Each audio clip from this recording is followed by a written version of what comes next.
৭৬ বছর আগে প্রণীত এবং এযাবৎ না কার্যকর করা একটি আইনের বলে। আমরা সকলেই জানি এই বিষয়টি যতখানি জটিল ততখানি সংবেদনশীল। পূজার বলি বা সর্বশক্তিমানের জন্য কুরবানি দুটি প্রকাশ্যে সর্বসমক্ষে পশু হত্যা। জাতি, ধর্ম, লিঙ্গ নির্বিশেষে বহু মানুষের কাছে এটি অসহনীয় দৃশ্য। আধুনিক সমাজে যেখানে খাদ্যে মাংসের ব্যবহার বহুল প্রচলিত, এমন বহু দেশেও প্রকাশ্য পশু হত্যা নিষিদ্ধ।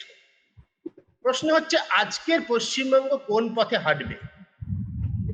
এই বিষয়টি নিয়ে কিঞ্চিত জনমত যাচাইয়ের জন্য আমি দুপুরবেলা কিছুক্ষণ আগে ফেসবুকে আমার নিজস্ব ব্যক্তিগত মতামত পেশ করেছিলাম। খুব সংক্ষেপে আমি সেটা একটু আপনাদের সামনে, দর্শকদের সামনে এবং উপস্থিত যারা অতিথি তাদের সামনে বলতে চাই। সেটা হচ্ছে এই যে প্রকাশ্যে সর্বসমক্ষে পশু হত্যা, ধর্মীয় কারণেই হোক বা অন্য কারণেই হোক, অর্থনৈতিক কারণেই হোক, বিক্রির জন্যই হোক, আমার ভালো লাগে না। কিন্তু আমি মাংস খেতে ভালোবাসি। আমি মনে করি যে মানুষের স্বাভাবিক খাদ্যের মধ্যে মাংসও একটা। ব্যক্তিগত পছন্দের ব্যাপার, কে মাংস খাবেন, কে খাবেন না, কে কোন মাংস খাবেন বা খাবেন না। কিন্তু কোটি কোটি মানুষ মাংস খেয়ে হজম করে দিব্যি নির্বিবাদে আছে, সুতরাং মাংস মানুষের স্বাভাবিক খাবার বলে আমি মনে করি। কিন্তু যেভাবে আমাদের এখানে কলকাতায়, পশ্চিমবঙ্গে এবং আমি নির্দিষ্ট করে বলছি দক্ষিণ এশিয়ার কয়েকটি দেশেই এভাবে পশু জবাই হয়, সেটা কিন্তু পৃথিবীর অন্যত্র হয় না। আমি কিন্তু ধর্মীয় কারণের কথা বলছি না, বলি বা কুরবানির কথা বলছি না। রোজকার বাজারে মাংস বিক্রির জন্য মাংস কাটার কথা বলছি। সাংবাদিক হিসেবে আমার সৌভাগ্য হয়েছে ভারতের প্রতিবেশী সমস্ত দেশে যাওয়ার। পাকিস্তান, চীন, নেপাল, ভুটান, বাংলাদেশ, শ্রীলঙ্কা, মায়ানমার, আফগানিস্তান। পাকিস্তান বা আফগানিস্তানে কিন্তু এভাবে সমস্ত বাজারে প্রকাশ্যে পশু কাটা হয় না, যদিও মাংসের ব্যবহার ওই দুটি দেশে অনেক বেশি আমাদের থেকে সাধারণভাবে।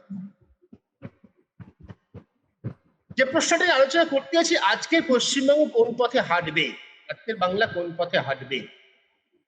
আমার ব্যক্তিগত বক্তব্য পেশ করার পর অনেকে এর মধ্যে প্রচন্ড তঞ্চকতা দেখতে পেয়েছেন যে মাংস খেতে ভালোবাসি অথচ পশু হত্যা সমর্থন করি না। তাদের আমি সবিনয় জানিয়েছি পৃথিবীর বহু দেশ যারা সম্পূর্ণ মাংসের উপর নির্ভরশীল খাদ্য হিসেবে, সেখানে প্রকাশ্যে পশু হত্যা হয় না। নিশ্চয়ই কোথাও না কোথাও পশু হত্যা হয়, তাহলে মাংস খাবো কি করে?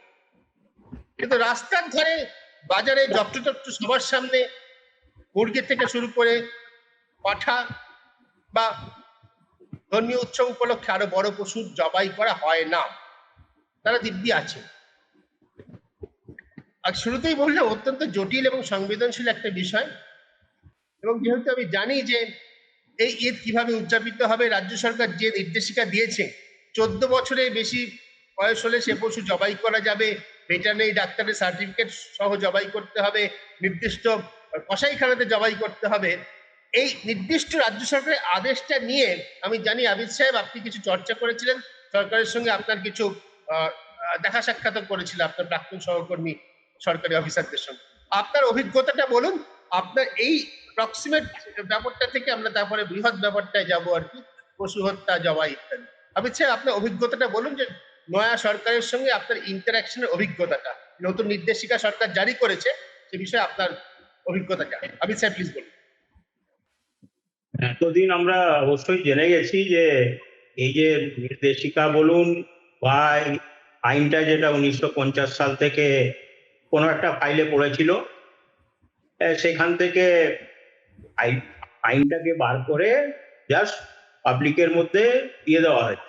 আইনটা তো আর এই সরকার তৈরি করেনি, আইনটা 1950 সালের আইন, West Bengal slaughter of animals control act 1950। 6 April 1950 সালে এটা গ্যাজেটে নোটিফিকেশন হয়েছে। তারপর আর কিছু এগোই, মানে আমার জন্মের অনেক আগে। তো তারপর তো কোনোদিন চাকরি করতে গিয়ে কোনোদিন এই আইনের কথা শুনিনি, জানতামও না।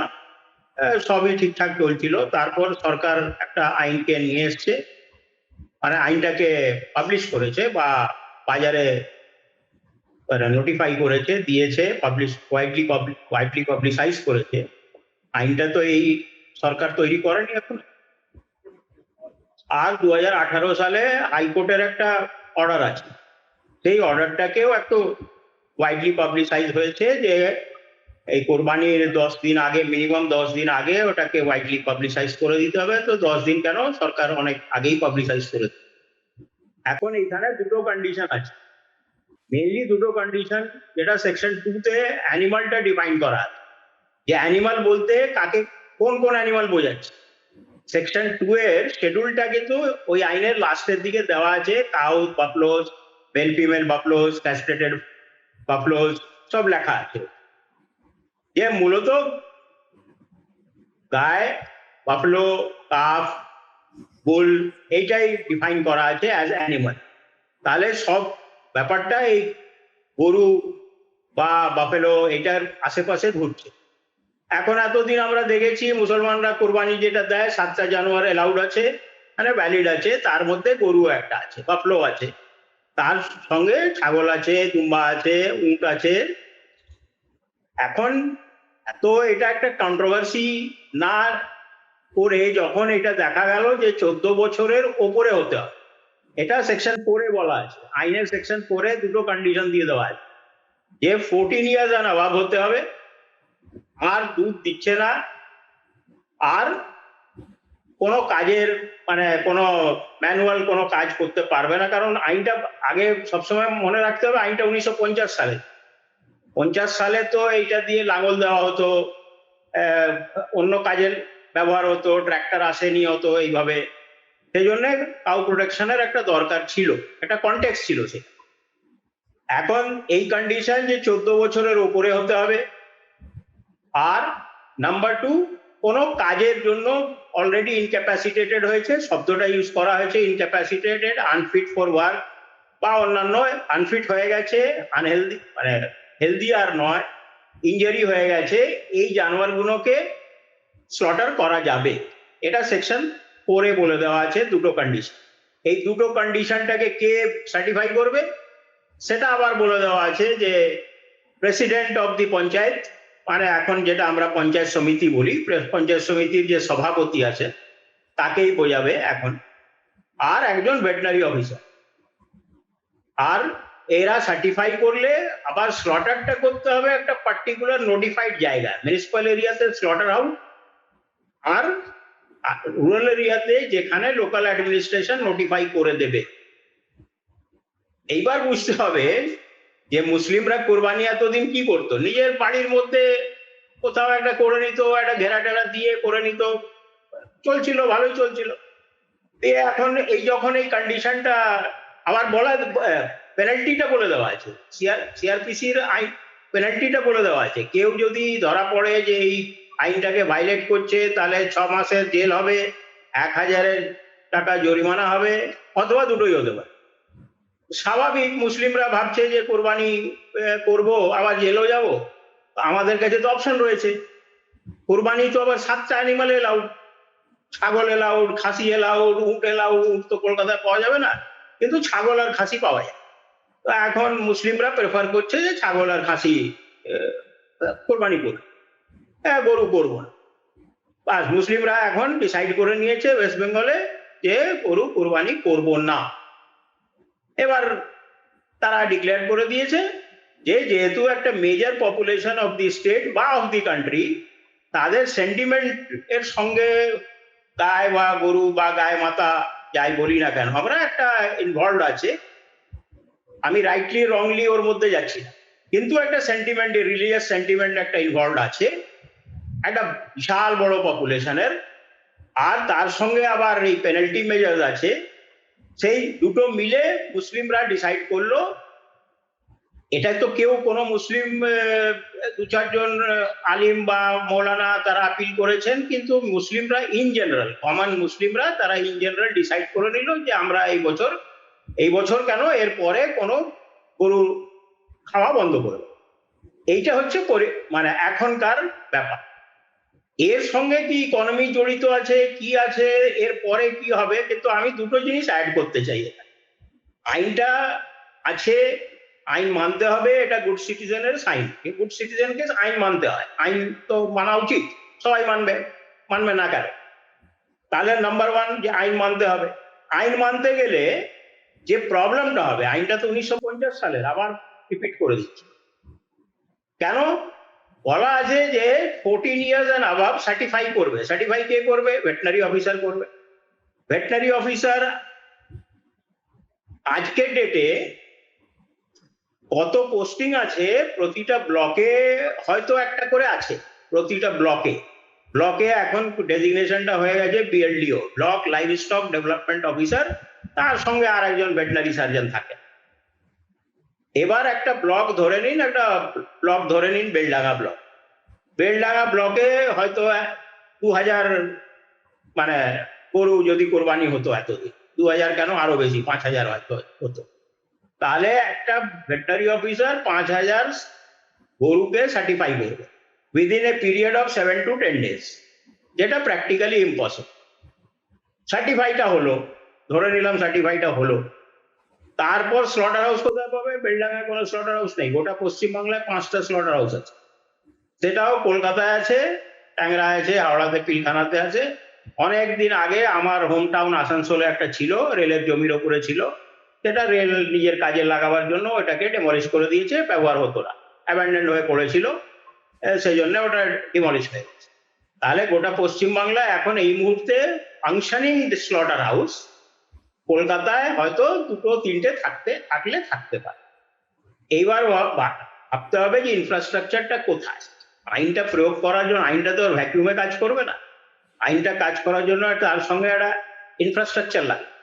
অ্যানালজি টেনে বলি, যখন ইনফরমেশন টেকনোলজি অ্যাক্ট মানে পার্লামেন্ট এনাক্ট করলো, পাস করলো, তখন প্রতিটা জেলাতে একটা সাইবার থানা হয়েছে, তার সঙ্গে সাপোর্টিং ইনফ্রাস্ট্রাকচারটা তৈরি হয়েছে।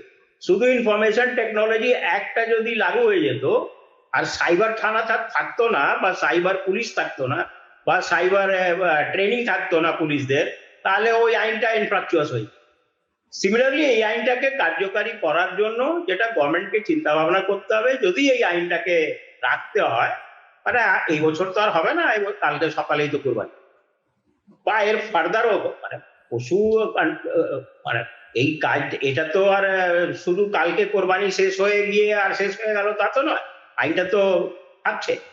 তাহলে ইনফ্রাস্ট্রাকচারটা তৈরি করতে হবে সরকারকে। যদি গভর্নমেন্ট মনে করে যে এই আইনটাকে লাগু করব ইন লেটার অ্যান্ড স্পিরিট, তাহলে ইনফ্রাস্ট্রাকচার তৈরি করতে হবে। তার মানে প্রতিটা ব্লকে অ্যাটলিস্ট একটা করে স্লটার হাউস তৈরি করতে হবে, প্রতিটা ব্লকে অ্যাটলিস্ট 2 জন করে ভেটেরিনারি সার্জন পোস্টিং করতে হবে, প্রতিটা পঞ্চায়েত সমিতির সভাপতিকে একটা ট্রেনিং দিতে হবে, বা মিউনিসিপ্যালিটির চেয়ারম্যানকে একটা ট্রেনিং দিতে হবে, কারণ তারও সই লাগবে, ওখানে বলে দেওয়া আছে, 2 জন জয়েন্টলি সার্টিফাই করবে। এই যে পুরো প্রক্রিয়াটা, এইটা গভর্নমেন্টকে নিতে হবে। শুধু আইনটাকে পাবলিসাইজ করে দিলাম, ওনাসটা পুরো সিটিজেনের উপরে চলে এলো, এরকম তো নয়। গভর্নমেন্টকে ইনফ্রাস্ট্রাকচার তৈরি করে দিতে হবে। তা আমি সরকারের কাছে আমার একান্তই অনুরোধ আছে, দুটো ব্যাপার। এক হচ্ছে এই আইনটাকে অ্যামেন্ড করা, অ্যামেন্ড করে যদি পুরো এই যে 6টা অ্যানিমালের মধ্যে পুরো 6টা অ্যানিমালকে যদি টোটালি ব্যানই করে দেওয়া যায়, তাহলেই তো হয়ে গেল।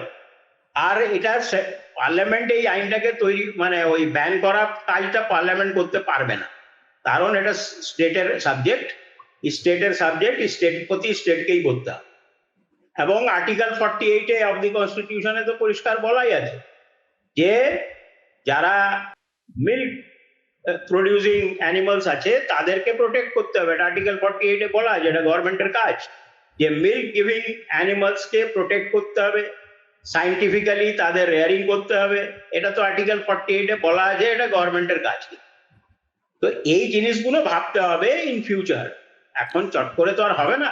কিন্তু এই মুহূর্তে যে সমস্যাটা উঠেছিল, যেহেতু এটা লিঙ্ক উইথ মুসলিম আর কোরবানি ইমিডিয়েট, যেটা আপনি বললেন প্রক্সিমেট, এটা এই নয় যে পরশুদিন এই আইনটা থাকবে না বা 1 মাস পর থাকবে না, আইনটাও থাকবে, মুসলিমও থাকবে, গরুও থাকবে।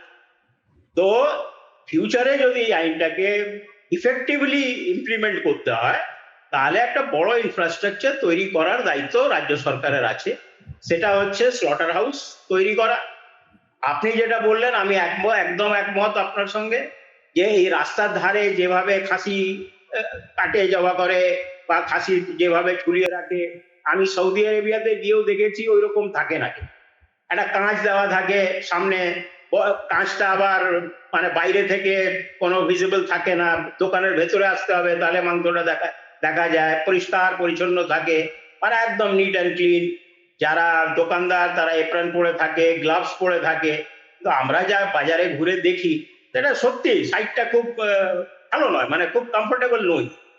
সে মুরগি হোক আর খাসি হোক, এই দুটো তো বেশি দোকানে বাজারে একদম আমরা ঠিক, দেখতে পাই। এটা ঠিকই, এটা শুধু একটা ধর্মের ব্যাপার না, যেটা আমরা বারবার বলছি, প্রকাশ্যে হ্যাঁ, এটা সর্বসম্মুখে প্রথমের ব্যাপার আমরা নয়, কথা এখানে বলছি। হাইজিন, হেলথ অনেক কিছু জড়িত আছে। অনেক তো অনেক অনেক অনেক বিষয় জড়িত আছে। ধন্যবাদ।